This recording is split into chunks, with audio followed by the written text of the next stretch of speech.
Hail Varsity Radio Saturday morning show.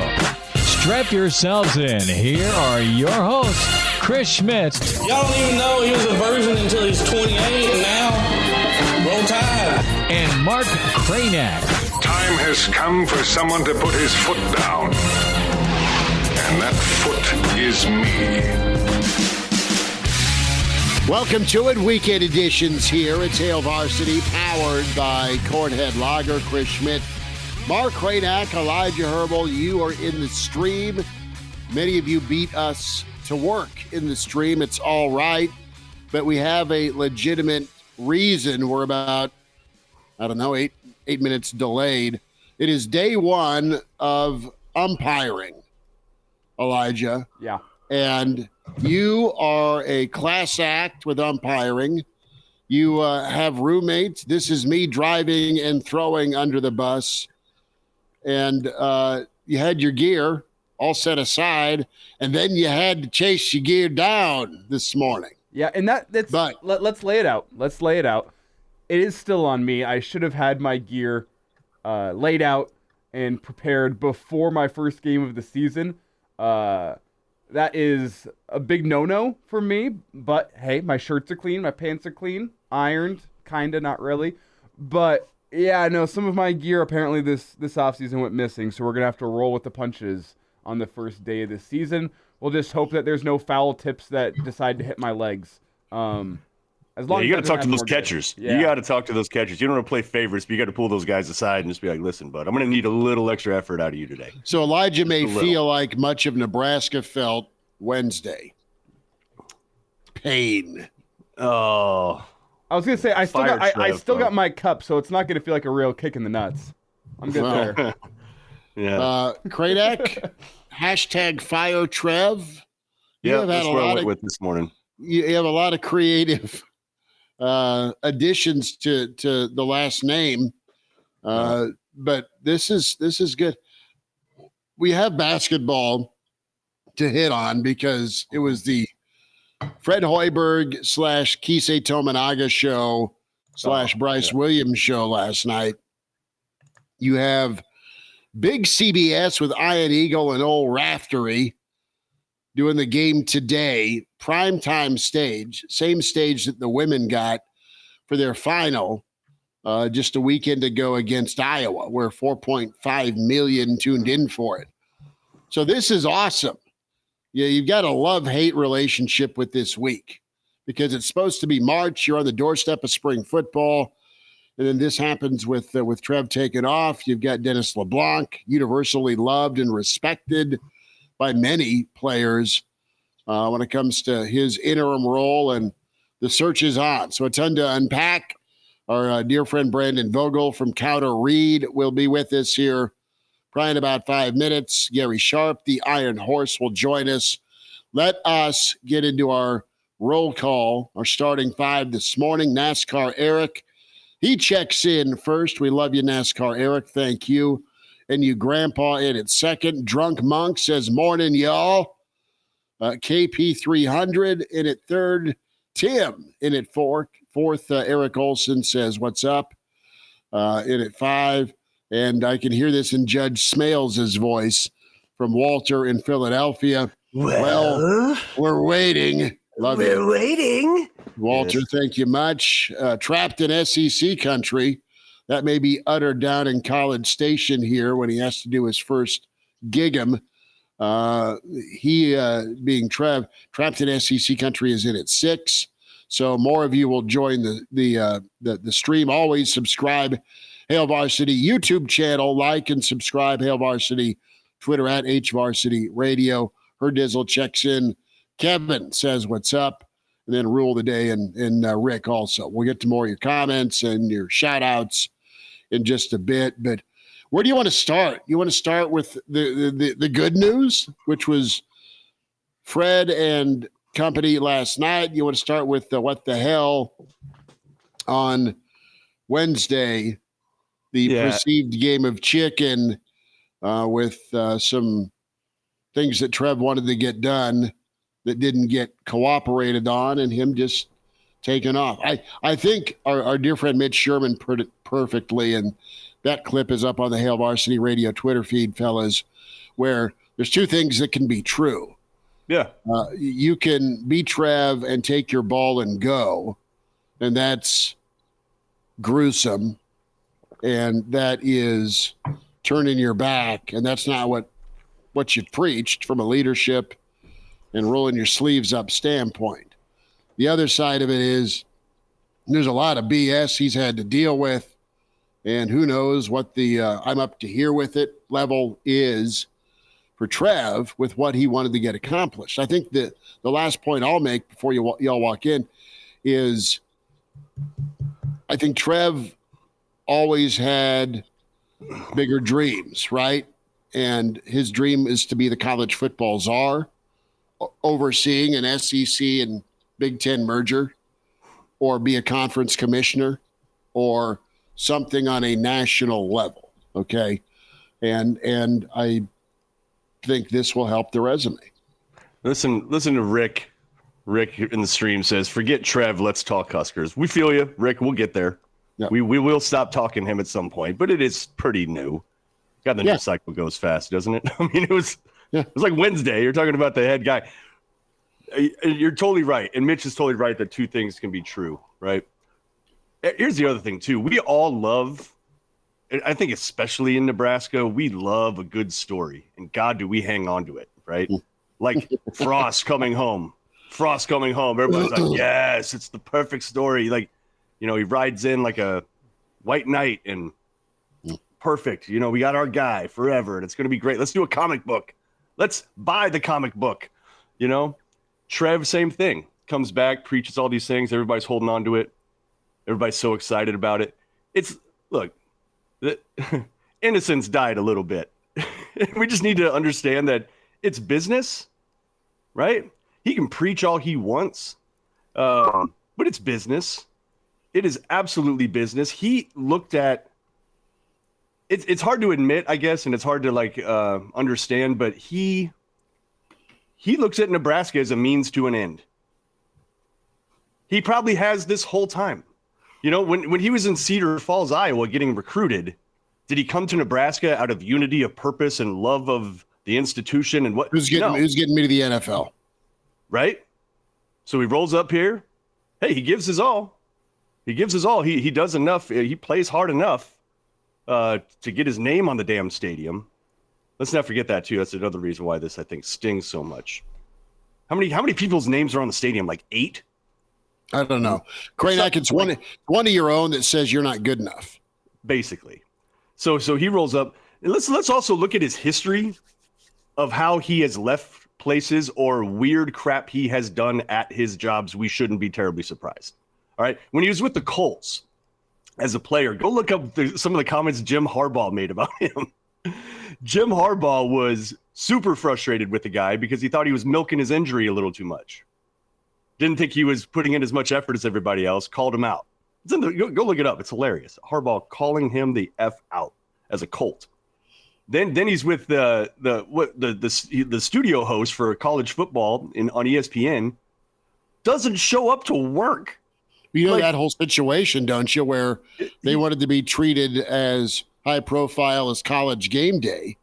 It was him, Reese, and Mark May, and they were kind of the second act, and listen, I'm the last guy to call anybody on a national scale from a broadcasting standpoint B team, but that's what they felt like they were being treated with. Him and Mark May were going to strike or not show up. And Reese is like, right, and Reese is like, dude, I don't think that's a good idea. And yeah, he got blown out of the ESPN, but he was a star. He didn't show up to work. They say blown out at ESPN, but he decided not to go to. Like, hello, dude. If your job is to host a show, like you have to show up, like we demonstrate every Saturday morning on time, 7:45. We may not be on time, but we show up. We do show up. So the dude rolls up. So he bails like that. And then everybody knows about the UNO stuff. Some of that stuff, not entirely his fault. Like he just had to be the trigger man. He had to be the trigger man, right? But look at the timing of how he did it. Oh, right? Of what he did to the wrestling team after they win a national title, like before they can even get on the damn bus. They win a national title, and then they find out their program is cut from him. Like, and then now this unity of purpose guy, right? Well, unified front, unified leadership. Unity of purpose in the middle of the night only applies if it's what I want to get done. And we bring in Brandon Vogel with counterread.com. We talk about loyalty and legacy, Vogues. You had a great column this week on Counter Read, how you picked Herbel over Runza if you're Trev Alberts.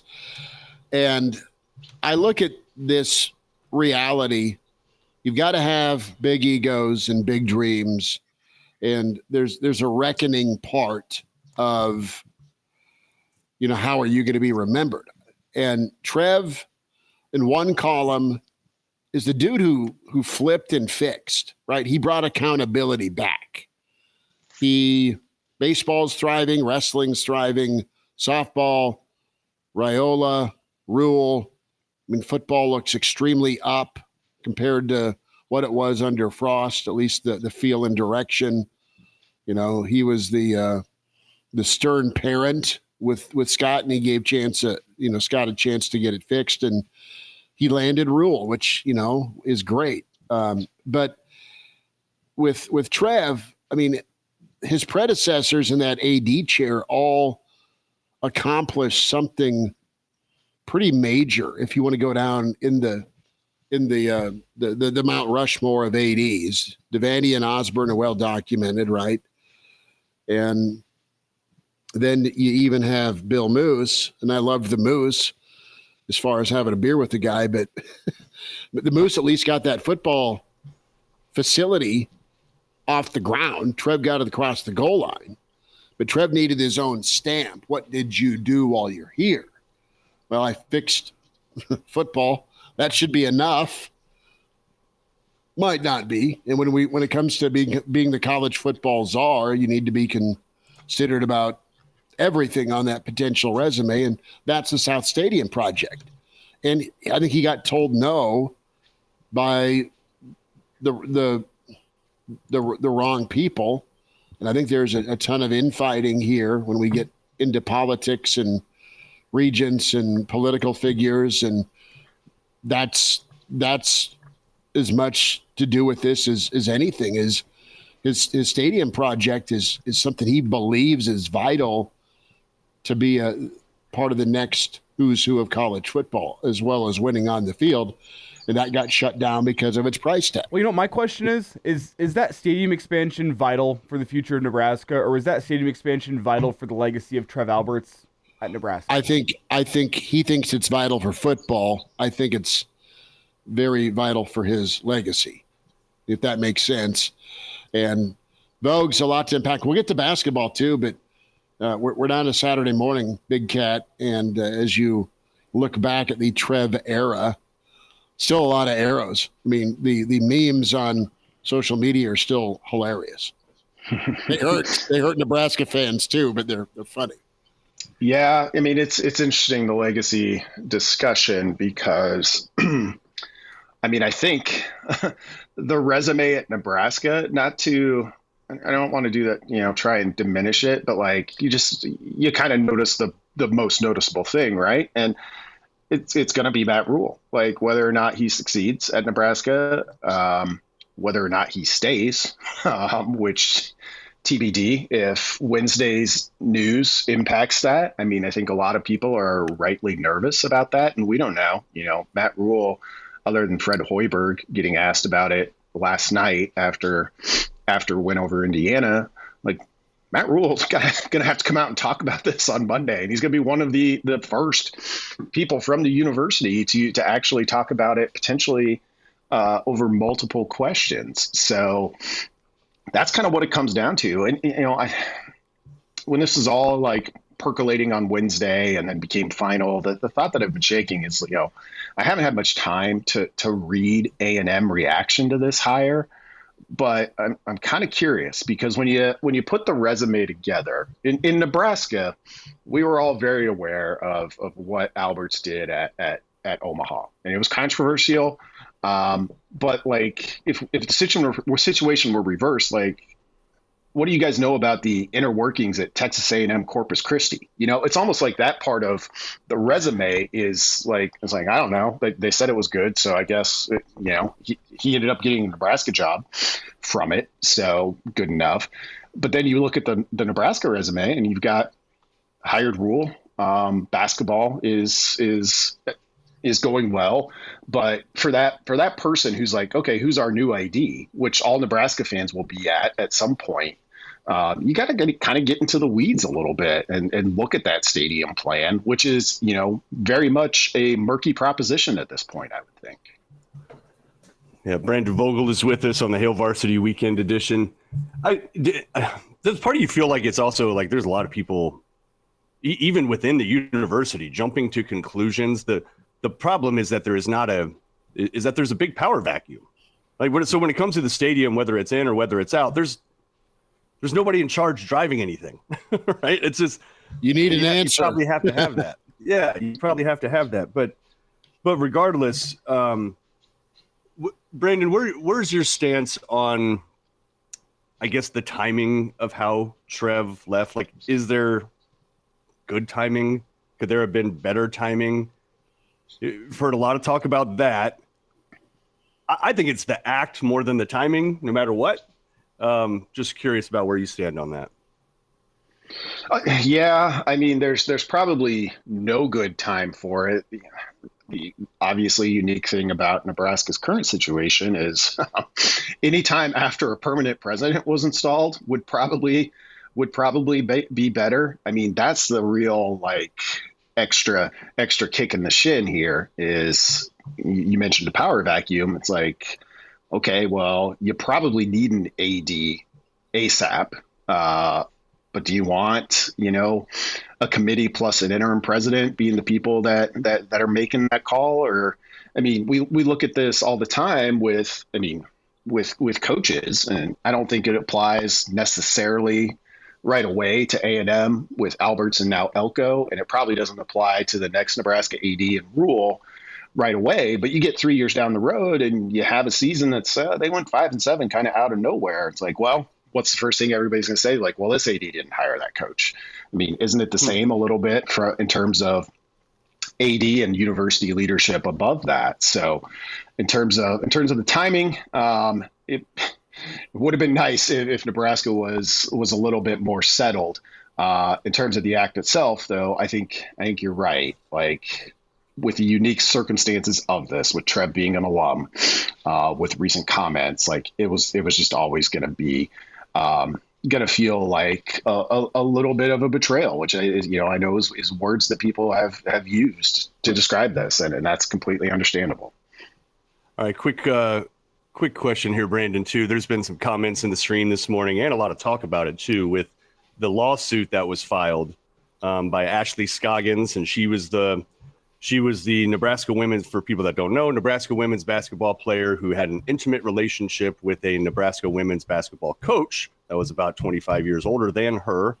And when that came to light, she was removed from the team, kicked off the team. Chuck Love, the coach, was suspended without pay. So that's how it was handled when it came to light. Ashley, get out of here. Chuck, you're on suspension. He was eventually ran out. Now there's a lawsuit from Ashley coming to that names a lot of names a lot of people in the power structure. There's a lawsuit. Trev's in there too. Do you think that played a factor? And I'll just real quick say, I don't think it does, because when you just step back and you look at the facts of what it is shady and weird and bad as it is. It's two consenting adults. Should you have removed her from the team? Probably not. So maybe you'll get found for some damages and have to pay some or whatever. But to think that something like that would, like, it's different than like something like a murder, a sexual assault, which is what he's right. He's walking into a double murder situation at A&M allegedly. Totally, and we can touch on that in a bit. But like, there's a difference between being named covering up a crime versus covering up shady bad behavior by an assistant coach on a team that you right. Like it's just he's a little removed. I don't think it plays a factor. I'm just Brandon. What do you think? Yeah, I don't think it was much of a factor because moving to A&M doesn't really change much. Like he's still there. I mean, the only thing I could see is, Alberts has been very diplomatic in he was very diplomatic in kind of the only public comments he made to Sam McEwen of the Omaha World Herald so far. It seems to me like there was some sort of power struggle at play here. I've kind of tried to think through all the angles and talk to some people, and that's kind of where I end up being pointed. So, I guess the difference in Nebraska is like if you don't feel supported in some way, whether that's just Albert's perception, whether that's true, I don't know yet. But just wondering like, oh, I'm going to deal with this lawsuit anyway. Do I feel like they're going to have my back? Because these guys are ready to hire me knowing that that's out there. But so that's kind of the only way I think that's a piece of this puzzle, but it's a pretty small piece, I think. Brandon, what do you make of this conspiracy theory here from VJ, this tinfoil hat time? Because I think it's very interesting. Secret agent Trev Alberts has been sitting down to Texas A&M to get them into the Big Ten. Your reaction to that tinfoil hat time? Well, despite all available evidence with college football over a very long period of time, I still, for some reason, expect people, programs, the powers that be to act somewhat rationally. I don't know why. I guess call me the eternal optimist.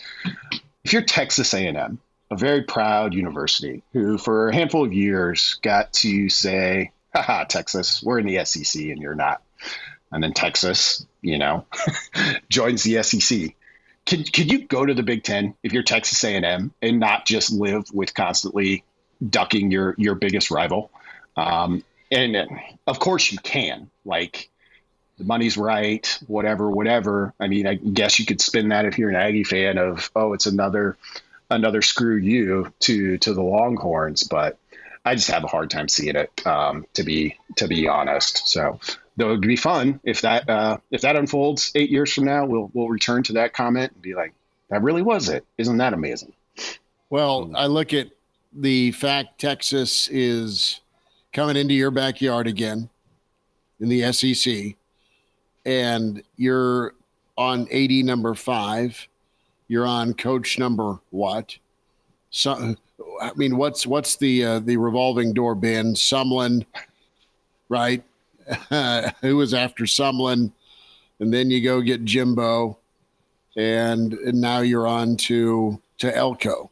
I mean, they're a mess. Like if you are leaving Nebraska because you were running up against immovable forces, yeah, and people sticking their beak in, that times that by 70 down at A&M with 48 billion J.R. Ewings with trust funds and money, and everybody wants to play AD and be friend of the program. And it's now legal to cheat. So all the years Texas A&M got kicked in the ass for probation doesn't matter anymore. There's the part of this too with Trev. I mean, like he had no secret about wanting to bring NIL in-house from a control standpoint.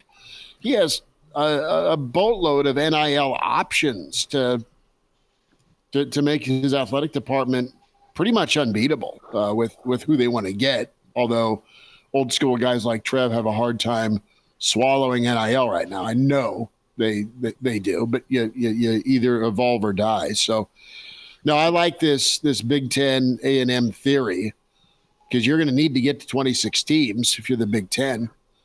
There's also the reality of AAU and the Med Center and research dollars. I mean, money needs to go that direction. There are people that really believe Nebraska needs to get back in the AAU.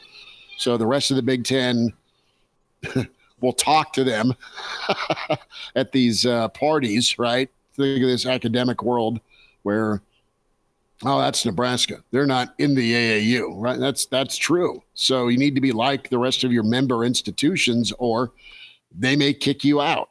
Any belief on that at all, Vogues? Yeah, a little bit. I mean, I think there was some concern in places with Nebraska and its stability. I've heard that from a handful of people, whether that's founded or not. I heard it from enough people to think like, oh, this is kind of percolating out there. To your earlier Texas A&M point about meddling times 70, that's been the piece of this that's been the toughest to figure out for me, I think. But I do think there's a key difference, having looked at this a little bit, and that is Texas A&M's former president resigned last year amid some unpopular policies that were unpopular on campus. There was a big hire they tried to make for their J school from UT Austin that was then unpopular in terms of the political climate in Texas, and she resigned. So the president that hired Trev just started officially in December, promoted from interim. So I kind of look at this at like, we can sit back and look at, well, is the political climate in Nebraska very much different from what it is in Texas? And I would say no. The difference in specifics is I sort of feel like Texas A&M kind of already had a political tornado hit its campus, so to speak, metaphorically, of course. And the president who is there and who is, by all reports, done a pretty good job, like cleaning it up and managing all of these various interests, he's already on the job. And the difference at Nebraska, I think, is when you look at some of the proposals that are out there in the legislature, however anybody feels about those politically, if you're an AD, you probably look at that and say, does this help me do my job? Does this help me win at a level that everybody wants? And if your answer to that is no, well, then all of a sudden it looks like the tornado is still a couple of miles away, but it's headed straight for Lincoln. Okay. Yeah, that'll stand to reason. And I think the thing about it, though, is like, well, listen, that might be happening, but so it's getting too tough. So you just turn your back on the on the institution that has your name engraved on the stadium. Like, well, and I know you're not. We talk about I think Trev wanted to be considered for the university president. Again, his end game is, let me be the czar of college football. Here's the other thing. That is an incredible non-beater on the resume. I'm a Butkus guy. I'm an All-American. I'm a athletic director, and oh, by the way, now I'm a university president. Yeah, I wouldn't be surprised if he has written down somewhere president of the U.S., right? Like as being one of his goals, just because he's a pretty motivated guy and all that, and that's fine. I just wish we could. I hope maybe the next AD. The one thing I did like about Eichhorst is his relatively low profile. Like, he was hiding under his desk. Well, I said that there's just that one specific trait. All right. Like, I didn't like a lot of other things about him, but the fact that he was low profile, I think Nebraska could use. I think we can use, Moose was out in front and very bombastic and loud, and Trev kind of the same. Trev loves him a microphone. I think it wouldn't be so bad to have somebody that kind of just has a low profile and keeps stuff steady. So Chris, what's up with Garth? When does he start? Garth Glissman. Chris is a good friend. Garth, he's our friend, right? Let's not make it a me thing, but Garth's a fraternity member of the weekend edition, if you think about it, going back to 2008, 2009. That's right. The weekend edition was that's where he got his start. Was going on Friday nights doing high school ball with us on KFOR, and then Saturday mornings you, me, and G Unit doing Saturday morning shows. So it would be crazy. It would be crazy to have the Saturday morning edition of Hail Varsity Radio every weekend with Nebraska's athletic director. That's all I'm saying. That can't miss stuff. But honestly, like Brandon, he might be busy. Other schools, though, Brandon, do they talk about their ADs as much? Like, we are some of mice and men Lenny types around here. Like, we will squeeze the hell out of this place. Well, but like think about this, how this ended. Like I know we talk about the athletic director position a lot, but like with good right to, especially with what's happened in the past 15 years. Like, you know what I'm looking forward to with Trev? Like this week, we've seen it.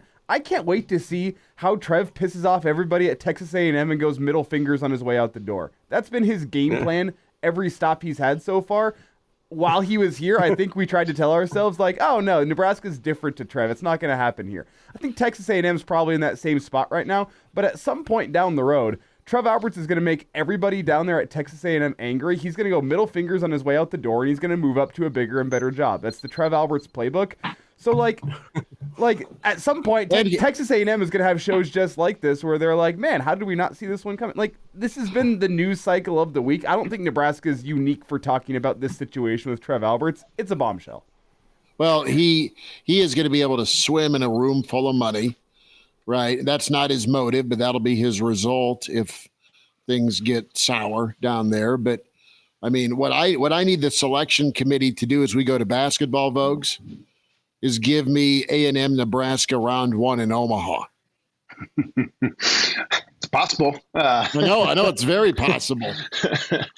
Can you imagine him walking in? My Lord, the venom. He wouldn't. Oh, you'd have to. You'd have to be there. Do you know how easy there's a good shot he'd be sitting courtside with Garth.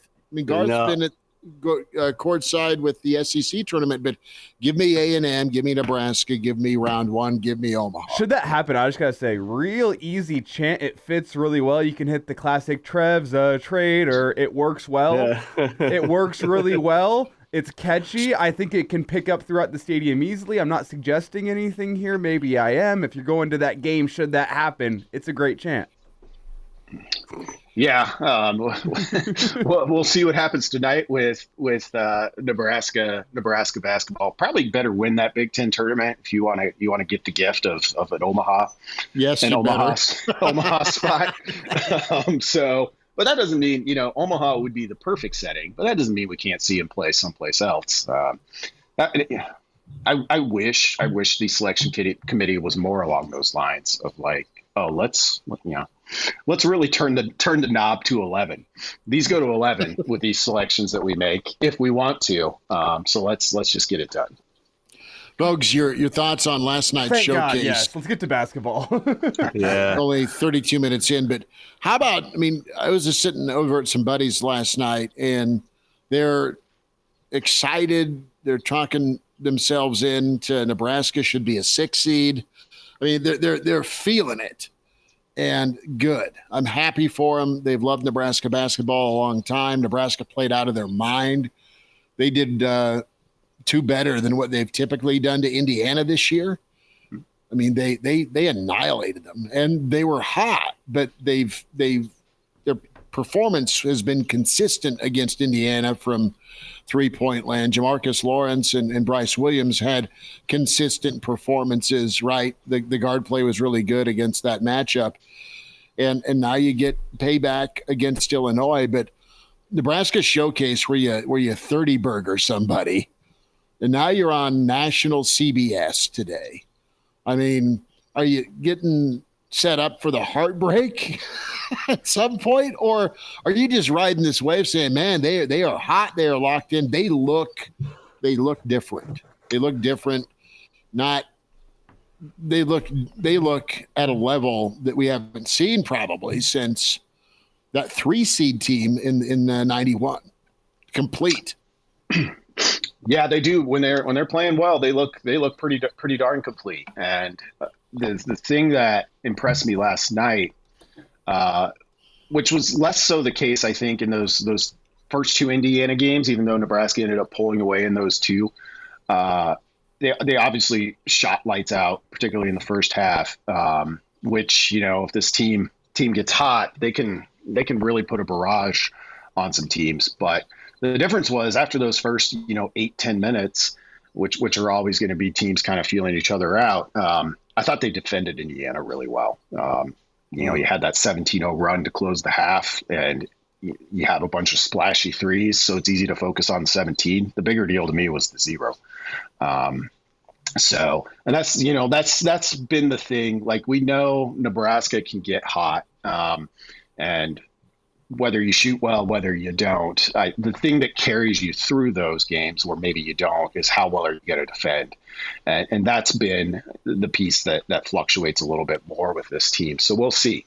I think for me coming in, the heartbreak spot was kind of last night. You're facing Indiana, which barely got past Penn State, which I honestly liked the matchup better with Indiana than I did Penn State a little bit. But it was a team you'd beaten twice. And, as well as Nebraska finished the regular season, it's still like, well, we've seen this team like throw up some real clunkers. So you worried about that. Now I think you have the freedom to just go play. Like, you're slightly Illinois is the 2 seed. You're the 3 seed. Should be relatively even. Was really relatively even in Champaign. So I think they should be playing with a pretty good amount of freedom and just being able to be pretty loose. So anything the Huskers get today and they get the objective, and then Sunday feels a little bit like gilding the lily to this point. Brandon, as the younger guy in the room here, I want to draw on your experience here, your knowledge. Is there anything in Husker history more electric than Tominaga on a heater? When Tominaga's on a heater, it's can't miss TV. It really is. And beyond that, in terms of, well, I mean, this isn't even that old of history, though. If you stop and think about it, it's older than maybe any of us want to admit. Like seeing Sue during that 2009 season, like when he would just kind of be like, okay, I think, he was always the biggest force in almost any game he played that year, but there were times where it was like, I think I'm just going to take this game over, and you guys can have fun with that. That said, I've long felt that if I personally could have any sports superpower, it would be to just be that kind of shooter. Like it's so fun to watch when guys just, when they're that good all the time, but like, oh, they hit 1 or 2 of these in a row and watch out. I love watching people shoot the basketball, and few in the country do it better than Keisei Tominaga right now. Yep. Nebraska and Illinois 2:30 today. What about Illinois in particular worries you the most? For me, you got Shannon and Coleman Hawkins that just seem to be kind of the 2 guys. Shannon, I feel like you can deal with somewhat well because you can put Bryce, Jamarcus, or Hoiberg on him, which is good. What? Why are you in? Terrence Shannon Jr. he's really good. He scares me. He is. Let good, him go for 37 again and hold everyone else down. He didn't, he had like 18. He had sort of an average game against Nebraska last time. They held him to pretty low shooting percentages and all that. Coleman Hawkins, though, worries me even more just because he can stretch it at 6'10". He was 4-7 from 3 against Nebraska last time. He's a matchup problem. And then the other thing is rebounding wise, Illinois is one of the best in the country. They're top 10. So I don't know. What worries you specifically about this matchup with Illinois for Nebraska to break through? Yeah, I think in the rebounding piece of this will probably be the biggest like stat sheet part of it that you can look at and monitor through the game. I agree with you on Hawkins. I didn't get to watch the first half of Illinois-Ohio State last night, but I watched the second half, and he wasn't having his best night offensively. Still found a way to impact that game with a couple of big offensive rebounds defensively. And he's the kind of guy who creates problems for Nebraska's offense because he can kind of guard about anything with his length. And I think the piece of it that makes me a little bit apprehensive or nervous for this game, if I'm a Nebraska fan, I didn't think Illinois played all that well. And they still found a way to beat an Ohio State team that was basically playing for its tournament fate. So, and when you look at how well Nebraska shot, you kind of, if you're a person who believes in positive or negative regression to the mean a little bit, I would say, looking at this matchup, Nebraska might be due for a little bit of a downtick, and Illinois might be due for a little bit of an uptick. I think that's kind of a real angle to this game. Bogues, we got to get your take here before we say goodbye and tell us about Counter Reed. How do you feel about the line, -4.5? Illinois. Yeah, it's probably about right. Maybe a half point higher than I would have expected, but Seems about right. So we'll see what Nebraska is able to get done there. Counter read this week, and for the future, if folks want to be a part of it, how do they do that? Yeah, just visit us at counterread.com. It's twice weekly for paying subscribers. Do a couple of free pieces each week. That's so twice weekly newsletter. This week we'll of course be waiting with everybody else to find out the tournament matchups and have something ready to go on Monday morning with that straight to your inbox. And then Rule will speak on Monday, which will be quite interesting. Planning to tackle that for Tuesday, and then we'll be into tournament time. So I'm excited to find out Nebraska's matchup and start digging into that one. Vogues, you take care. Thanks for the OT today, bud. Yep. Thanks, guys. Appreciate you. Yeah, there Brandon. He is. The Iron Horse, Gary Sharp, with us. Sharpie, how's your week? It's actually been it's been good. I've been preparing for St. Patrick's Day. I'm going to cook up some Irish breakfast this morning. Have a little whiskey. Because I believe that is an Irish breakfast, correct? Just whiskey? Just whiskey. Yeah. Yes. Wow. You know what? I mean, I don't know why. I heard Mark just opened up something there when he was talking to Brandon. Are we having an Irish car bomb today? Mark just cracking open the first beer of the day at 8:30 in the morning. Hey, when Nebraska He's basketball, late. When Nebraska basketball is appearing on Big CBS for the first time in 22 years, everybody drink up this morning. I love it. My green beer. Oh, yeah? Never mind that it's just in a sparkling water can.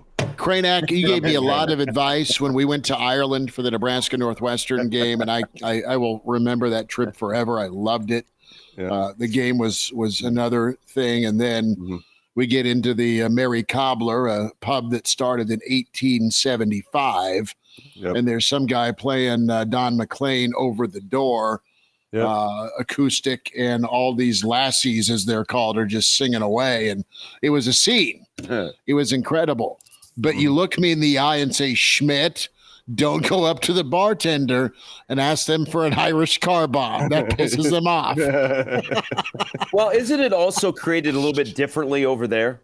Oh, the Gannett, yeah. I mean, it's so American to ask for it, but over there, it's not only going to blow up your car, it's probably going to do some things to your body. Yes, I was going to say, I believe the original Irish car bomb is C4, a blasting cap, a couple red wires. I'm no expert. Hey, but in all honesty, all of us have been covering Nebraska athletics for a long, long time, and Elijah is new to the party, but it's not like it's boring with Elijah jumping into the coverage. I don't think I have seen a week like this that has really drawn the emotions of a fan base towards one particular individual. Now, we've had that before, but not so much in this case, where then the week finishes with a galvanized fan base that is bathing in Nebraska basketball success. What a week of Nebraska athletics. And we had almost gone 2 full weeks without any drama around Nebraska athletics. I know. It was looking pretty good. The weather was warming up. We were at 2 weeks. We had Matt Rule on the horizon. And then Wednesday happened with a leak that was not supposed to happen for a couple of more days. What do you believe about what do you believe about the leak?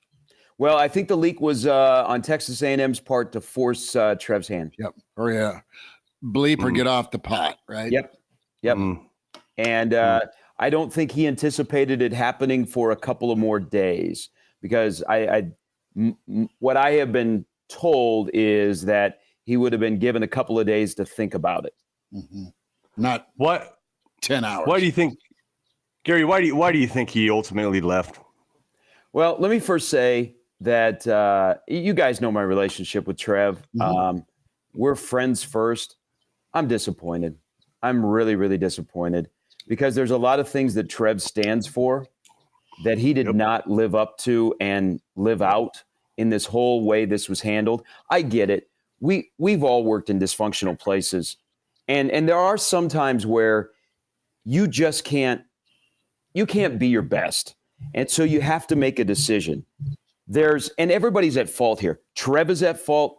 Nebraska's at fault. Nobody is blameless in all of this.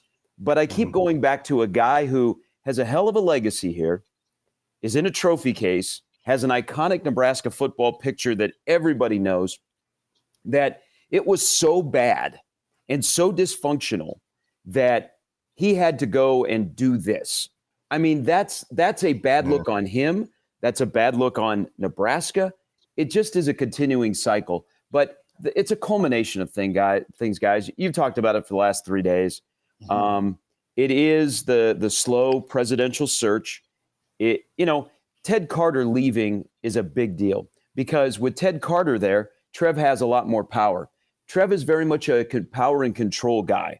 And so with Ted Carter in place, he has the power. Ted Carter is gone. And then all of a sudden, there are names that are being mentioned that he is not comfortable with.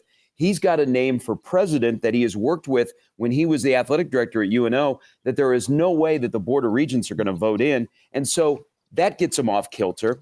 He also has, guys, a major thing here. I know in his statement, he talked about leadership, and that's big. But focus on two words that I went to right away that I think are the ultimate, I can't work here. Unity and vision. Because he has said that from day one when he was in Omaha to day one when he was in Lincoln.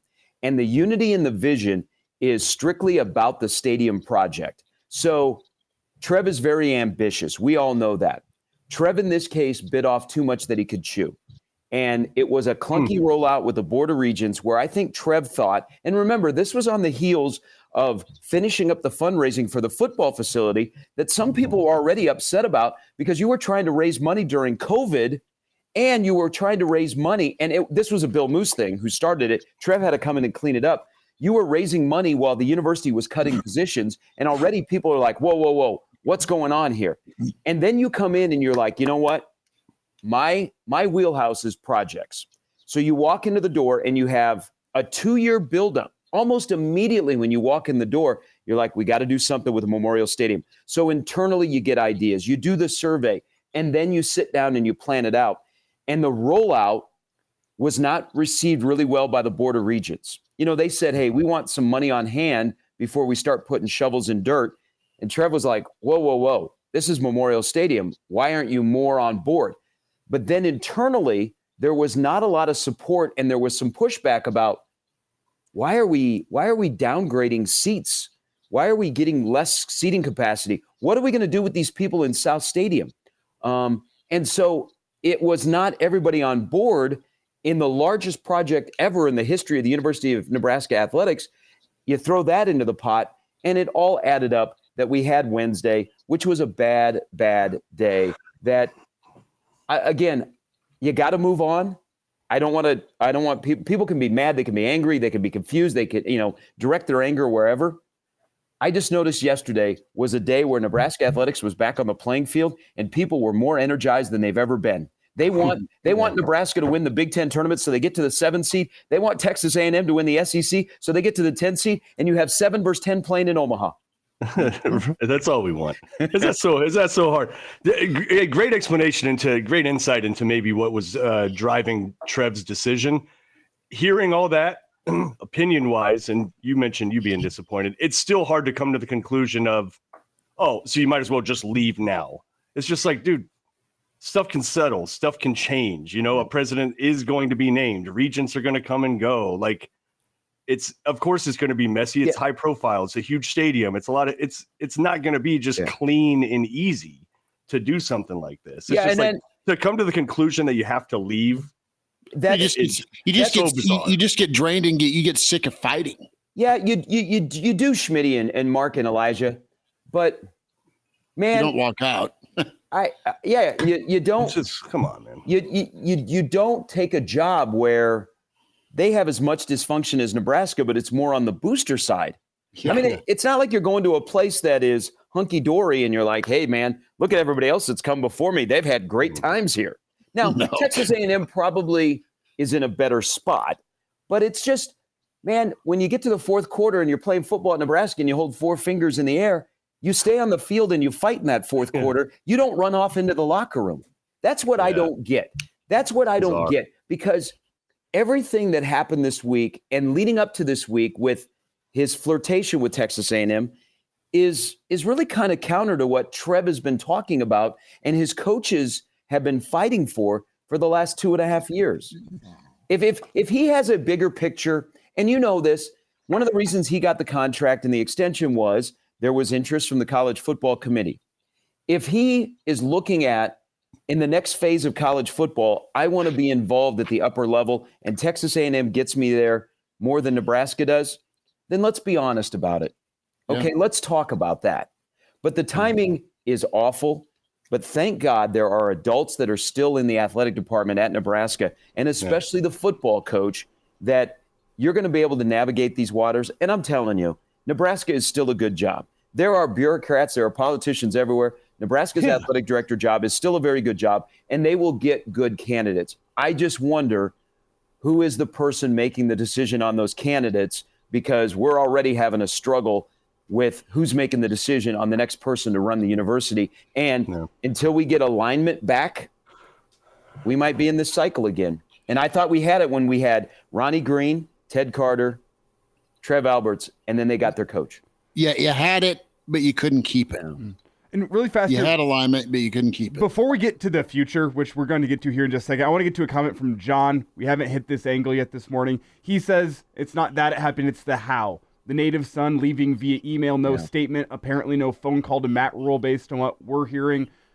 What's your take on the how Trev decided to leave the University of Nebraska? Awful. Now, there's no easy way to leave a job. I mean, if you have a lead up, you can announce it and you can have a big goodbye. But it's Wednesday. Wednesday was bad, man. If you're thinking with your head and your heart, and there was a point during the afternoon that a couple of people that are close to Trev thought he's staying. They're like, he's going to stay. So that's like at 3:00. At 4:30, he goes with his head, not his heart, and that stings a little bit more in the Nebraska fan base. You go with your head, and the first thing you do is start to construct an email to your staff, not to Husker Nation, or like Bill Byrne did, guys. When Bill Byrne left to go to Texas A&M, I was the host of his radio show. When he came back from his interview, I asked him on his radio show, and he was very transparent. Bill Byrne actually had a press conference to announce he was leaving, and then he appeared on his radio show. Trev handled that poorly, because there are so many people. The one constant through all of this BS around Nebraska, the University of Nebraska, is the fans' emotional investment is constant. And we keep getting kicked in the nuts. And at some point, we're going to say enough is enough. But for this large of a fan base to emotionally invest and to really ride with a guy that is one of your own, he owed us more. He owed us more to let us know the why. I don't need to know the particulars of you completely disagree with the interim president who might be named the president because they can't find anybody else. I don't need to know that. I just need to know that, you know what, this is kind of how it happened. And I see you guys. I tell you what was tough yesterday. I mean, we all probably have Trev on notification. So when he tweets, we see that on our timeline or on our notifications. It just bam, bam, bam, bam. Texas A&M tweets. And I'm thinking, man, the sooner we can quit Trev, the better. Yeah. Gary Sharp with us, the Iron Horse weekend edition of Hail Varsity Radio. Lots of Trev reaction this week. Sharpie, I want to move to I want to get to basketball. So I want to get to basketball, but before we get to basketball, I'm interested in the short list of options, and we all love our dear friend Garth Glissman, alumni of the weekend edition of Hail Varsity, which is really awesome to say. When's my SEC commissioner job come up? Man? Like, geez, that's the stepping stone. Well, see, maybe Garth in a potential future where he comes to Nebraska gets to pick his replacement, Mark, and we'll throw your name out there. But you still got to do the show. Right. Fair. Just do it from your office. But East Coast, it wouldn't be so bad. Garth is a name that's there. which is great. You've got the two Baylor folks, Jeremiah and Mac Rhodes, that are connected with Rules Past. They were both there when he was hired there, and Jamie Pollard's also a name. Brendan Steyer here. I mean, you hear a lot of things. So, who do you think gets to pick? I know that's a great question. I know when we get into the food chain, there are parameters and steps to get this thing picked, but there's also the real world and phone calls and behind the scenes maneuvers. Yeah. So I'm interested who's going to have the final say. So let me first tell you a story about Garth. So as Schmidt said, and you guys know Garth, and I've really gotten to know Garth really over the last 4 or 5 years when he was at the NBA, and then when COVID hit, he worked remotely, so he was living here in Omaha. So we spent, him and his family and I spent time together, and I actually prepped him. He was up for a conference commissioner job a few years ago, and so I was his prep. But his birthday was on Wednesday, and so I texted him happy birthday, and so he's in Nashville at the SEC basketball tournament, and he texted me back, and this was probably about 11:30, and it was like, "Hey, busy day in Nebraska," and I was like, "Yep." So he's a candidate. Here's the thing. I know we all are trying to connect the dots, and I'm going to throw another name in there because Matt Rule needs to be involved in this. Matt Rule. Here's the thing, guys. If coaches are winning, they don't really care who the athletic director is or the president or the chancellor. They take care of their own business. This doesn't distract Nebraska baseball, who won last night, Nebraska basketball. So if you're winning, especially if the football coach, you got more power than anybody on that campus. And Matt Rule, who was in Scotland and tweeting at 1 a.m., that tweet, which is pretty powerful, and the man's batting 1,000. I mean, you think Tominaga is hitting Jays? Yeah. Rule continues to hit Jays. But here I'm going to throw another name in there, Pat Kraft, who is the Penn State athletic director. Now, that might be way out there, but he was Rule's athletic director at Temple, and they have a fantastic relationship. Yeah. But I'm not as concerned, guys, in the names. I am concerned in the DNA, and then as Schmidt alluded to, who is making that decision? Because there are a lot of people that are involved. Heck, we now have the governor involved in the presidential search. Okay, the governor is meeting with candidates. What is going on here? But the DNA of the next athletic director at Nebraska doesn't need to be a former Husker, doesn't need to know the landscape. Trev knew the landscape, and it was no different. He knew what he was getting into, and 2.5 years later, it basically is the same. I need an athletic director that treats everybody with dignity, that respects what we have here, that understands Nebraska, that it's 1.9 million people that are passionate about the product. You also have to understand the NIL world and the shifting world of college athletics, because Nebraska doesn't have a guaranteed seat at the table on the next go-around. They're in a good spot, but you got to make sure you stay there. And then I also think, guys, because that stadium project right now is in limbo, you got to have somebody that can walk into a room and command a room, sell the vision, sell what they're talking about, and then be able to reach into somebody's pocket and take out some money. I think those are all of the things that you're going to need to move this forward. And, and then it becomes, who do they surround themselves with? But you're walking into a situation where, in terms of coaches, nobody's really on the hot seat.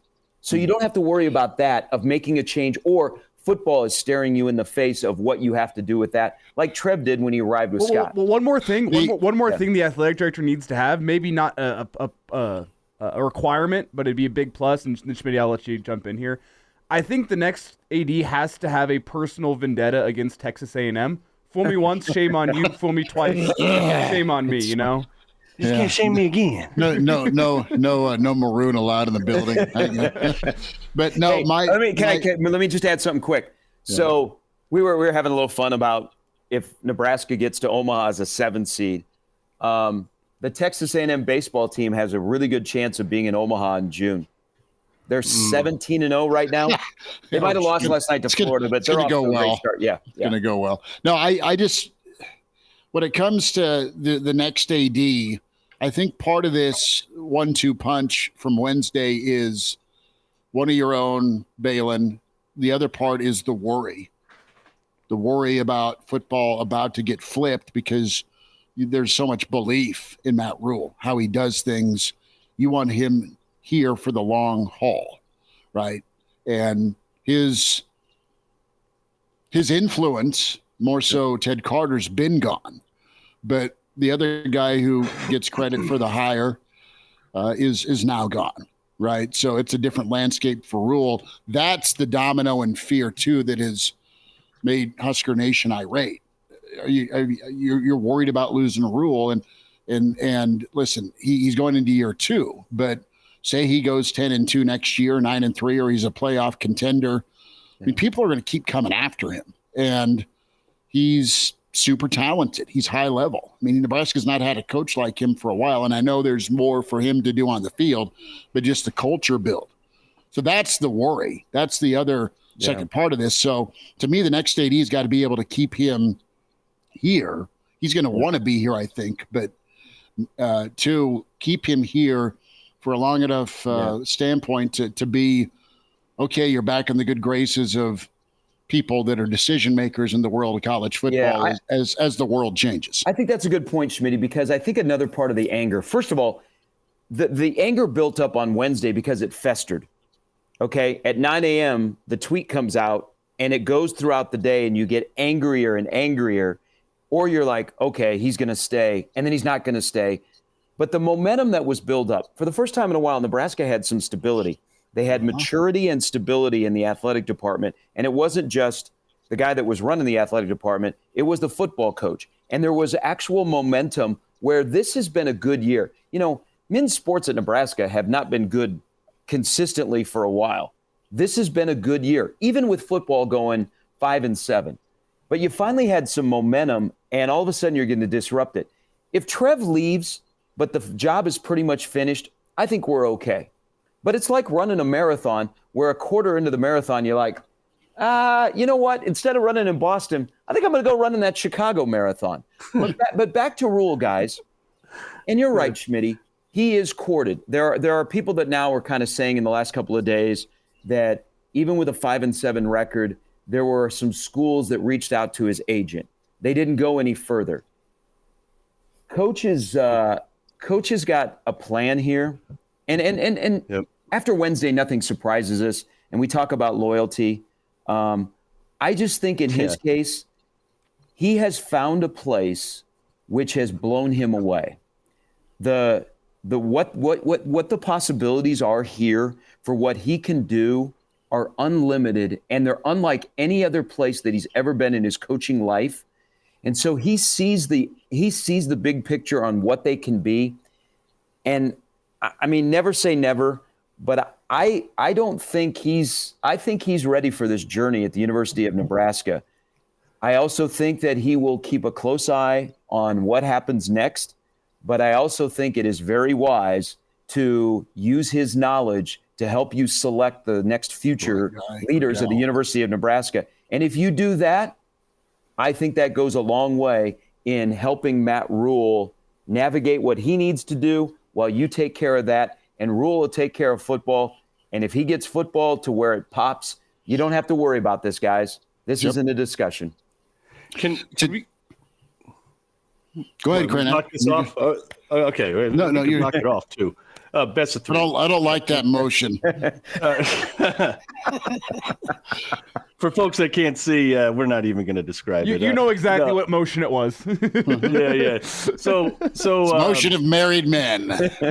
Wow, Jesus!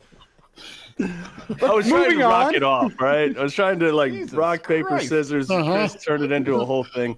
Anyhow, you mentioned Pat Kraft, the athletic director at Penn State. And I'm just like, outside of his relationship with Rule, I can't see him as a legitimate candidate just because of at just about every measure, Penn State is probably a more esteemed university than Nebraska in terms of size, terms of scope, terms of access to players, terms of, I don't know. Just a better job. Yeah, why would you consider him a real candidate, Gary? No, I don't know a real candidate. He's a name that I put out there because you're connecting the dots with Rule. Okay. I mean, Matt Rule has got to be a big part of this. And we might say this, and Rule in 4 years is gone from here. But I think in the current state, to keep the train moving, his input is good. I'm telling you, I interviewed Pat Kraft at the Big Ten Media Days. And the stories he told about Rule, and then Rule told about Kraft, I mean, they weren't like, boss and an employer. They were like best buddies who had the same vision about Temple football, and they understood each other. He has been on the East Coast at Penn State and Boston College, but he's a Chicago guy. The other thing, and then the wild card is here, something we just talked about, is who's going to be making the hire. Nebraska is paying big boy money for an athletic director. I mean, it wasn't like Trev was making, minimum wage. He's top 10. Nebraska is paying good money. So they need to act like that if they get the right candidate that fits, regardless of where they're at. If they have to go poach somebody, I just don't want to see him settle. I want to see him go after the best candidates that can enhance the University of Nebraska-Lincoln athletic program and can sit there and say, guys, I know we have academics. We have to be hand in hand with each other, but sports is the front door to the university. Let me show you Deion Sanders. I'm not saying we're hiring Deion Sanders, but there's a Deion Sanders effect of the first year at Colorado. Their admissions are way up. Their donations are way up. You have to sell the vision that if we can pop in sports, it can benefit everybody else. And so he's a guy that he is when you sit down and talk with him, guys, and you've seen any interviews, this past season, he's like, whoa, okay, this guy gets it. This guy sells it. This would be a guy, most importantly, that coaches could work with. Sharpie, the importance, we're going to shift to basketball. The stage, you worried about Nebraska and the stage today? Are they going to eat this moment up against Illinois? The Tominaga effect, very real. Social media has gone nuts. Yeah, absolutely. Earmuff me, man. He went off yesterday. I just Tominaga you. I know. And he is, God, he's going to be a good story in March. And you hit on it last week when we were talking with you, just the fallout, the presence, the buzz around Nebraska basketball in Tominaga, and work to do. And Fred laid that out last night, revenge time against Illinois. But man, you're on CBS today at 2:30. You take care of business today. You're leading into the selection show on CBS tomorrow, which is awesome. But Husker basketball is playing at an elite level right now on defense. They're getting 4 double-digit scores. They're sharing the ball. Great matchup against Indiana, but Illinois is a little bit tougher. But what a finish for Fred, and it's been his history. Nebraska's always finished stronger as the season's gone on.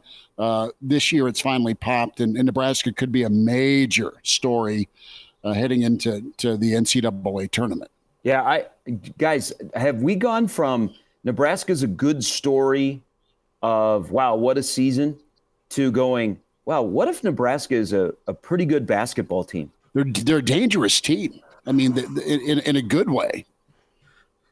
Yeah, I think today, though, it's kind of like, I don't want to say you're playing with house money, because everybody wants to get the CBS, the big CBS again tomorrow, which is the first time today in 22 years. You got to go back to that KU game when Kevin Harlan and John Sunbold were doing the game on CBS. KU rolls in number 1.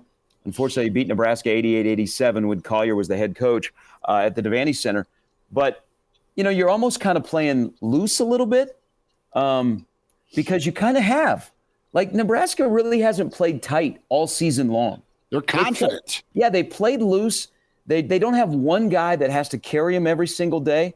It's a really, really good story that I think now it's more than just a good story. I think we're looking at a pretty good basketball team that is right where they probably should be as an 8-9 seed. but definitely with an opportunity to do something and get off that list that we hear every single time this time of the year is they haven't won an NCAA tournament game. But last night was a lot of fun. I mean, they got rolling, they hit shots, and they kind of showed you, I think this is the epitome of this year. I used the analogy yesterday. Fred's first 3 years were like he took his team to the amusement park and the entire team ran to the back of the amusement park to get on the roller coaster. Well, Fred is one of those guys that walks into an amusement park and he goes, hey, that train that circles the park so you can see all the attractions, that's kind of appealing. So you get on the train and it just goes slow around the park. His team is on that train with him because they don't ride a lot of highs and lows. They really haven't had that stretch where they lost 6 of 7 and you're like, uh-oh. And last night was just another example of TEAM. Yeah, Tominaga was great. Williams was great. But look they were sharing the sugar. I think they ended up with 30 field goals. They had 20 assists and 7 guys had assists. I mean, they're just, it's really well-constructed team that is fun to watch. And who knows what could happen today?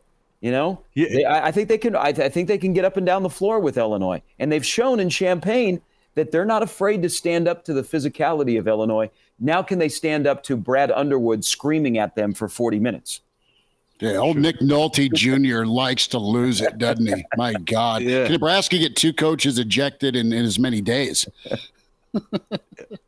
Listen, Nebraska got killed on the boards against Illinois last time. I think it was like an 18 rebound advantage. It was like 17 offensive boards they gave up, something like that. But you talk about being on a heater, Gary, like about being a good basketball team. Nebraska's won 7 of their last 8, and they have been rolling teams too. It's not like they're just squeaking by with victories. Their lowest margin of victory was 9 points. It's been like 20, 18, 15, 20, 27 last night, right? Like they're killing teams right now. But you know as well as anybody, matchups really matter. Is there something specific in this matchup that just gives Nebraska some trouble to where maybe the run ends today? Well, I think the inside game, you know, what do they do to help Mast? Also, do they utilize, you know, you got Alec in there, you got some guys that can give you some fouls. You know, what is Juwan Gary's contributions? I worry about Shannon. I think he's a guy that could go off. Hawkins is really the roller coaster. He's kind of the Brad Underwood emotional child where he rides the roller coaster. And you don't know what you're going to get. If you get good Hawkins, watch out. But you kind of get this inconsistent from time to time guy during the course of the game. Shannon worries me the most. I worry about the points in paint.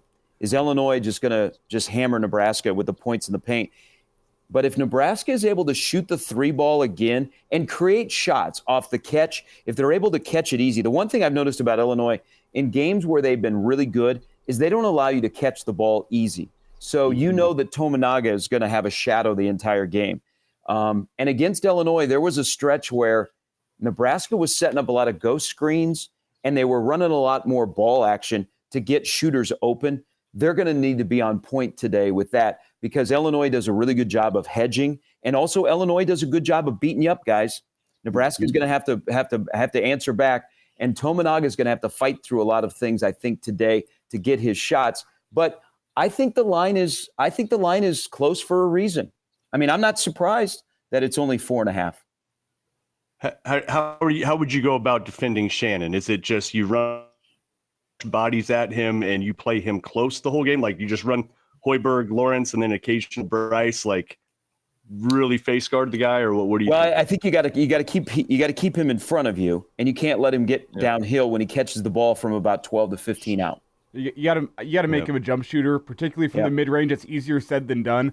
If he gets to the rim and he gets his choice of take it up powerfully or kick it out to Damask for a 3-point shot, you're running into some issues. That's where Terrence Shannon Jr. scares me, is if he can get downhill, he can beat you by himself or kicking it out to a shooter. He concerns me a lot. That's the guy. You've got options though. I think Jamarcus is a good body type for him. Yeah, well, he's physical too. Yeah, I like Jamarcus. I like Bryce because of his length, and then I love Sammy Hoiberg. I mean, you throw those 3 waves at him, in my problem. Make them work. Make them work. It could work if you make them work. Yeah, my concern with that is that those are three guys you just listed that will likely not be playing in the NBA, going up against a guy who will be playing in the NBA, and Terrence Shannon Jr. Like he's at times. I'm not. It's not a comparable talent comparison, but I mean, it'd be very unfortunate if something happened to him pregame. You know? Very unfortunate. Well, and you also, so they're going to need contributions for everybody. But I think a big thing to watch is how Fred manages minutes, because Elijah's right. When Sam Hoiberg's on the floor, he can create havoc, but you can't have Hoiberg and Tominaga on the floor at the same time. No. It's just defensively, you're basically playing 3.5 on 5. So how do you manage Tominaga's minutes in terms of scoring and what the game looks like? So that's, I mean, Fred has had a really good year of pushing the right buttons with personnel on the floor and having a sense of where the game is going. But it's gonna be a great game. I'm excited to be on Big CBS, and then also to kind of hear people's reactions when they start to see this team, and then most importantly when they see 30 who has turned. I mean, I think the big story here is Steph Curry. Is he the American Keisei Tominaga? Well, how much fun Raftery's going to have today with Tominaga? You guys realize that Raftery is 81? Yeah, but I mean the guy's awesome. He's a treasure. Yeah. I mean, it's great for the Big Ten West. I mean, we got crushed in the fall. We're winning the winter. Revenge. Just think about it, guys. 2 years ago, we were probably all four together, and we were like, well, Trev's going to have to make a decision on Fred. 2 years later, Nebraska is playing on Big CBS on a Saturday of a Big Ten tournament with Purdue and Illinois and Wisconsin. Somebody doesn't fit there. It's an amazing story of patience. So there, you give credit to Trev, because Trev put Fred kind of on the hot seat, because he went through his budget and he was like, why are we taking Ubers to Omaha to get on planes? Why don't you drive your own car? Why are you sitting in first class? Why can't you sit with everybody else? And so Trev went through the Nebraska basketball budget and he was like, whoa, we're spending a lot of money. But then him and Fred kind of started to see eye to eye. Fred sold his plan to Trev, and Trev was like, I trust you. You've done it before. Go do it. 2 years later, he's done it. And I keep going back as we are in the heart of all of this in the ride.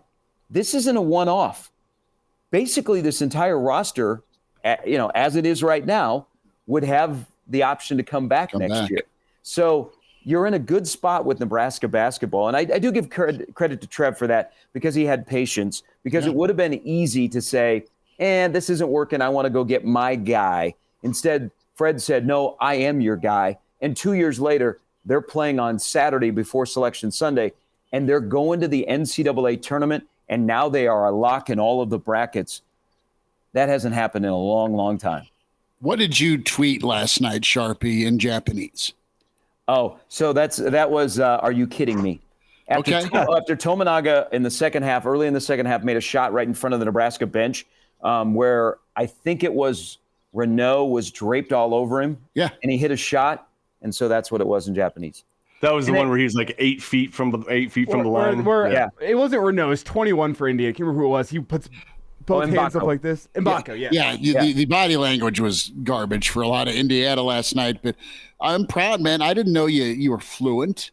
Oh, I got Mandarin, Japanese, German, French, Spanish, and English sometimes. Google Translate? He's your friend. But then here's what happened. So then, not Husker fans, but other people were tweeting back to me in Japanese. And so I was doing a lot of copy and paste, and then putting it in that Google Translate. So then I was responding back to them. Look at you, dude. That's so good. Gary Sharp comes out now, but in the moment it was beautiful. Hey, I also found out in the last couple of weeks, those Russian bots, they love themselves some Tominaga. You tweet about Tominaga, and they're sending you pictures that say, click here. Link in bio. Oh, this guy's part of Keisei's inner circle. Let's hit him up. Here's the other thing. Good on Tominaga, because when he first got here, he was really, really quiet.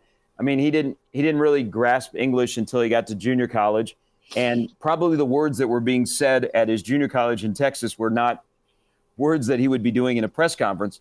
But he has gotten so much more comfortable, and he's doing more interviews, because when you used to do an interview with Casey, his only issue would be if you got talking fast, because he was trying to figure out the words. He could speak English back to you, but trying to understand what you were saying. And now he's super comfortable. Just another element of next week, along with 6'9", 280-pound DJ Burke from North Carolina State, if they make the tournament, Casey is going to be a story. And they're going to tell his story, and they're going to tell his story about Nebraska. And that's what March Madness is all about. It's guys, I've been a Nebraska basketball fan for a long time. And it just is amazing this season, this ride that we're on. And you're like, wow, this might really happen. As someone who got through Spanish 101 back in college with Google Translate being my best friend, I will say I needed that. I also had issues whenever the speaker started speaking fast in Spanish, because my fingers didn't work that fast typing it into Google Translate. Totally. Had some real. I feel Kisei on that one, like brutal when the speakers in your second language start speaking very fast. The Iron Horse is with us, Gary Sharp. Sharpie, before we get you out, a last thought. This Nebraska team gives you the most hope since what team for Nebraska basketball? Man, you might have to go back. You might got to be 91. Man, that was a good team. That was a 3 seed that got faced up against a Xavier, who should not have been Hill and Pete Gillen. Yeah, I would say I thought the team that won the Big 8 championship, 94, the way they were constructed, I thought they were going to make a run. I don't say 13-14 because I was pretty well aware that we were all caught up in lightning in a bottle. Mm-hmm. But I think if there's an added element, guys, we would be having a different discussion, not crushing Nebraska, but if Nebraska would have laid another egg in the Big Ten tournament, it would have been a letdown this morning. Hoiberg was 0-4. The program had lost 5 in a row. The fact that they won last night and it wasn't a tension convention, I mean, that's the thing. Did last night alleviate your concerns with Nebraska playing away from home? I think you got to give some credit to the Husker fans that traveled out there. I think there's going to be another large contingent on a Saturday. Everyone's on the road now. Making their way to Minneapolis. Did that alleviate your concerns with this team playing away from Pinnacle Bank Arena? I just think they're a good team. They've had their struggles, but a little bit. They looked really comfortable last night. And in Indiana, Indiana didn't. Indiana can't guard without fouling, and it was the opponent. But you hammered that opponent. Oh yeah, we've all probably had friends that have shared with us how long the drive is to Memphis, how long the drive is to Brooklyn, how long the drive is to Indianapolis, or wherever they can get, what the flights are going to look like. Charlotte, Spokane. Yeah, it's only 15 minutes to Omaha. Yeah, it's only 15 minutes from Sharpie's pad. Probably Nebraska screwed themselves. I mean, they could have been bad and got a 10 seed, and they'd probably be in here in Omaha. Now they've moved themselves into an 8-9. They got to go elsewhere. Yeah. But let me ask you guys this: 7. Let's just say in a world where when they show Nebraska on Sunday afternoon, they're in a ballroom in some hotel in Minneapolis, and the Big Ten trophy is in front of them. Is that enough to get to the 7 line? Yes. Or absolutely. is their ceiling the 8, the floor is the 9? I think 7's out there. The ceiling is the 7 should they win this whole thing. We had this conversation last night at the engagement party I was attending. By the way, shout out to former Hail Varsity Radio producer Will Bauer. He is engaged.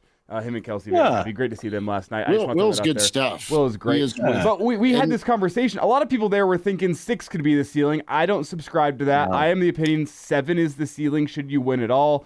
I think you're currently at a 9. A win today probably gets you up to an 8. That's where I'm at. I want A&M first round. I want Iowa State second round. I don't know. You want Iowa State, man? They look they're freaking lethal, and they're going to drink Omaha out of Busch Light next week. That is the showdown. Nebraska fan v. Iowa State fan with beer 30. And, I mean, That'd be hilarious because Iowa State's great. Kemper was empty all those years, Big 8 tournaments. Hey, at the end of the day, last night was exactly what every single Nebraska fan across the country needed for their men's basketball team to have no doubt and to crush Indiana and to be playing on Saturday after the week that we all just had. Yep.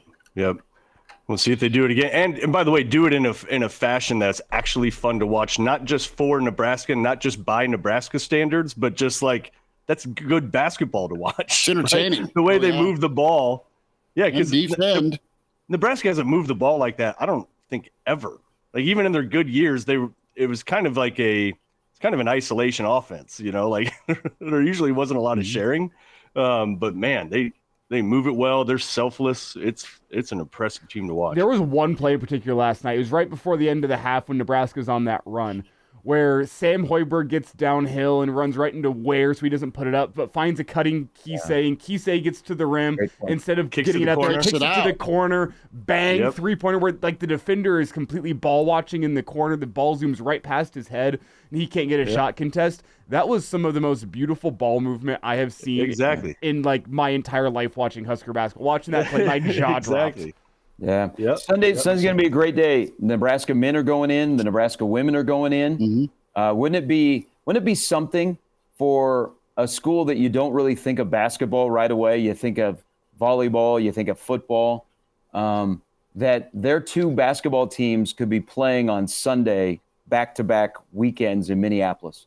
Yeah. It's huge. But today's going to be a challenge. Today definitely will be a challenge. But we're all four of us and everybody else listening are going, oh boy, I just dread this. At least we got one. We're like, you know what? They hung with him in Champaign. I wonder if they'll call it travel today. Or a foul. I wonder if a guy will change pivot feet 6 times and they'll let him get away with it today.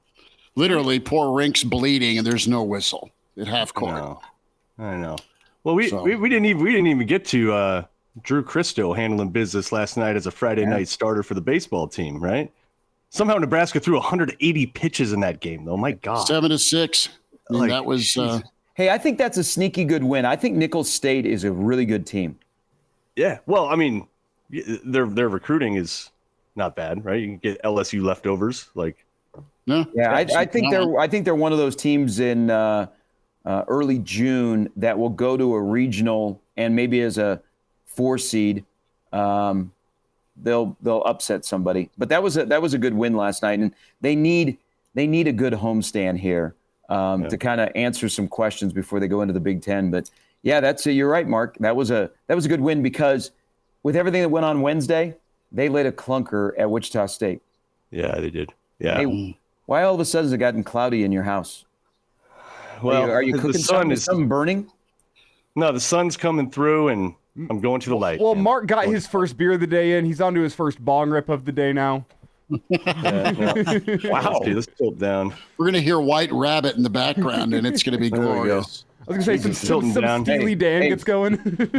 Hey, sun's intense. 420 isn't for another month, my friend. Gary, did you know where I'm going to be for 420?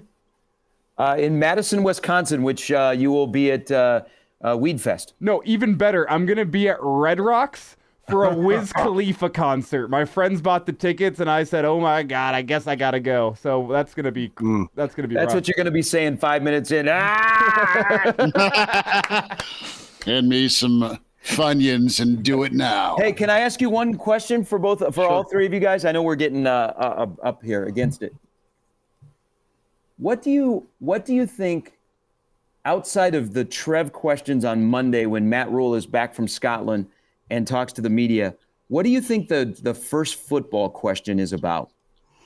It's got to be quarterback, doesn't it? Probably. How are you going to handle what are your expectations with your quarterback room going into spring and coming out of spring? I mean, what's the plan? Right? How do you get guys ready? How many touchdowns will Dylan Raiola throw this year, Coach? Something like that. Well, Mark, we all need a farmer. Nice. I love that. Paul Harvey. That was cool. But here's another thing about what basketball has done, I brought this up on my show before all hell broke loose on Wednesday. How much content have you guys consumed about Nebraska football in the winter leading up to spring? Not as much as you'd think or that's been typical to get you through the winter. It's been basketball dominant.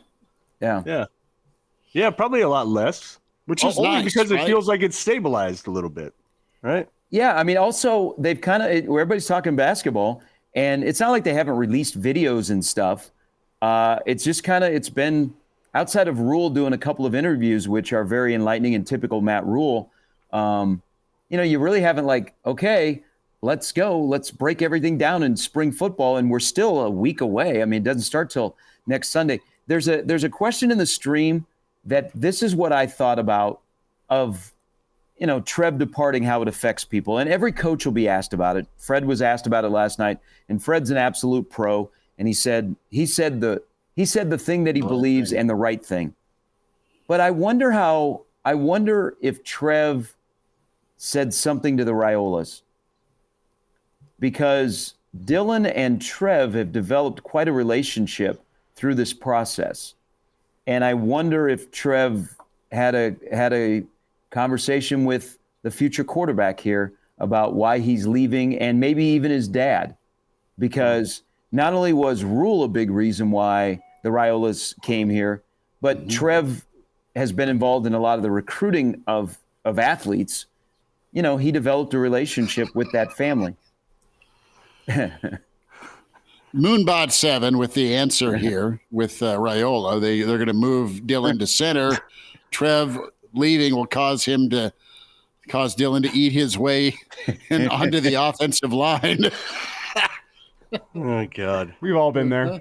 Wouldn't be the last time a coach decided to move a near 5-star to center. Hey, now that worked out. Wow, look at you. Hey, that's nicely you say look at you, but we can't look at Mark because he's completely obscured by sunlight.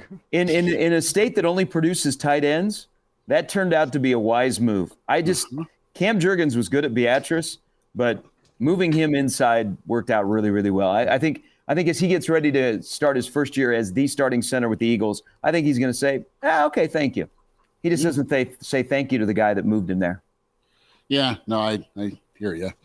Sharpie, enjoy your Saturday, brother. And great work all season with UNO, and your game winner with the Fiddler was money.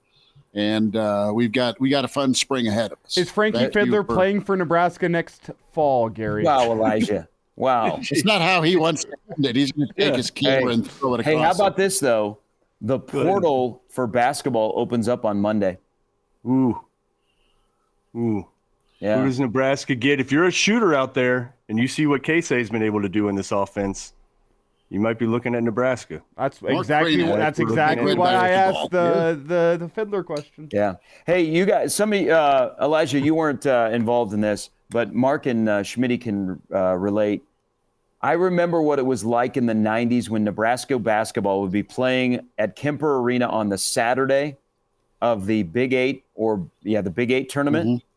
What it was like, or the Big 12 tournament, what it was like around Lincoln and the rest of the state. I imagine that there will be some places that'll be hopping today. That'll be have Nebraska basketball on all the screens. Going to be an early start to St. Patty's Day, man. It's going to be wild. Yep. It was wild down in the rail yard for leading up to tip, because we had a road show yesterday, and it was happiness and wow moments last night. And then you get a chance. What are you laughing at, Kraynak? Curtains are needed, Kraynak? Yeah, it's the second week in a row that people have advised me to purchase curtains. Look, I think it's just the specific time of year that the sun is overrated. Do this. We have two blinds in our house, and everything else is, giant windows and open, and let's see some sunshine. As we get Gary out of here, I just want to say one thing. If anyone sees me on the baseball diamond today, feel free to yell the Husker basketball score updates my way while I'm umpiring. That would be much appreciated. Somebody's not going to get off the baseball diamond until just after halftime, so feel free. Where are you working at today, so we can invite people to come heckle? That wasn't gonna go there. That would be great, actually. If we could all go to a game that Elijah's umping and just give Blue the business all game long. See, my friends have been planning this for years, and I refuse to give them my schedule for that reason. They want to show up maybe a couple beers deep and just heckle their friend Elijah. So they don't get my schedule. Day of, I'll tell them where I'm going and say, if you can organize something in 90 minutes, good on you. But well, if you get the how many beers deep are you though before you get behind home plate without shin pads? 0. Are you kidding me? Well, I'm just saying to numb the pain. Hey, I hope you get the opportunity to do what they did to Mike Woodson last night. I hope not. That is a lot of paperwork I don't want to deal with. But jeez. Find the podcast, Spotify, iTunes, Google Play. Give us a like and follow Hail Varsity YouTube channel. And the weekend edition, going to sign off. Sharpie, we love you. No, let's try and not have any Trev talk next week. It's all going to be about basketball and football. But I just want to leave you with this thought. Damn, that press conference in College Station is going to look really, really awkward when someone has to say, Gigamaggies. Yeah, it's going to be Data and Pig Suey all over again. Yep. But you know what? We've got Tominaga and we got Fred and we've got hoops next week with 2 teams that are dancing. And Nebraska wrestling heading to Kansas City. And spring football almost here. You are painting an optimistic picture after a dark Wednesday. I love it. And more tweets and emails and statements from politicians. This will be good. Blame game, baby. Sharpie for Regents. Hey, do you know for basically a volunteer position, it costs a lot of money to run? Yeah, you need like 6 figures, dude. Yeah. Oh yeah, it's not easy. Insert drain the swamp comment here. Yeah. Well, where's that? No. I'm saying that's. I think one thing we did on Wednesday and Thursday and Friday is we have educated ourselves on how the old BOR works in Nebraska. Speaking of the swamp, Ben Sass for president, huh? Bringing him back. He's at Florida right now. He still has his house in Fremont. Well, here's my question. But he is at the University of Florida because moves were made for his seat, and he still has to work with those guys that are kind of in that control center. Do you leave where you're at and come back to the people that kicked you out of the Senate? Well, I mean, his politics would be kind of interesting with the politics that are currently here. Yeah. God, that UTEP game can't get here soon enough. Yeah. Right now, Frank Underwood's going dang, so. Yeah. All right. Love it. Sharpie, be good. Thanks again, brother. Hey, enjoy basketball. It's coming up in 5 hours. All right. Thanks, Gary. Kraynak, be good. Enjoy. Yeah, you as well. By the way, it was 4:20. It was 4:20 in Hawaii, like pretty recently. Yeah. So you're ahead of Aloha. It's 4:20 somewhere. Aloha, Spicoli. Do you have score predictions for this afternoon's game? Yeah. Yes. Illinois 79, Nebraska 71. Nebraska 81, Illinois 74. Go Nebraska 76, Illinois 74. Okay. All right. Let's hold ourselves accountable next weekend right here on the show. Steak and a beer bet. Yes. Yep. Elijah, be safe, and we'll talk to you on Monday. Full day on Hail Varsity at 4. Thanks for listening. Take care of them shins, bro.